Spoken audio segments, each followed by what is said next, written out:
મારા લગ્ન તોડાવ્યા છે. જ્યારે 23 તારીખે જાન આવી ગઈ હતી તે દિવસે સૌથી પહેલાં પ્રીતિ ઘેટિયા અને મુકેશ સોલંકી પાર્ટી પ્લોટે પહોંચ્યા અને ધાકધમકી આપી અને પહેલાં મને મળવા આવ્યા. મને મળીને બહાર નીકળ્યા. પછી એને વરરાજાની ગાડીની અંદર જઈ વરરાજાને ધાકધમકી આપી અને એવી ધાકધમકી આપી કે તું આને મૂકી દે, નહીંતર હું તારું ખૂન કરી નાખીશ, કાં તો તારી થનારી પત્નીનું ખૂન કરી નાખીશ.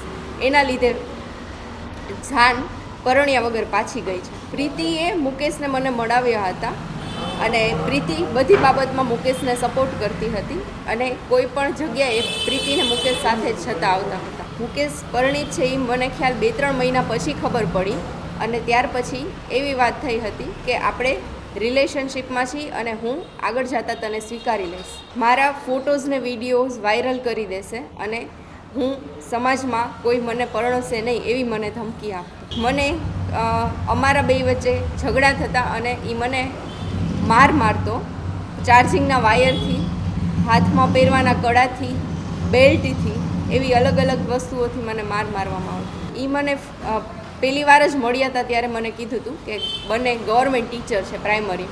પ્રીતિ ઘેટિયા મોરબી જિલ્લામાં અને મુકેશ વડોદરા જિલ્લામાં પ્રાઇમરી સ્કૂલમાં ટીચર છે. સરકાર પાસે મારી એવી માંગ છે કે આવા શિક્ષકોને શિક્ષણ તંત્રમાંથી દૂર રાખો અને કોઈ પણ જે દીકરીઓ મારી જેમ હેરાન થઈ હોય તો એ આગળ આવે અને ફરિયાદ નોંધાવે અને મુકેશ સોલંકી અને પ્રીતિ ઘેટિયાના વિરુદ્ધમાં સખ્તથી સખ્ત પગલાં લેવામાં આવે.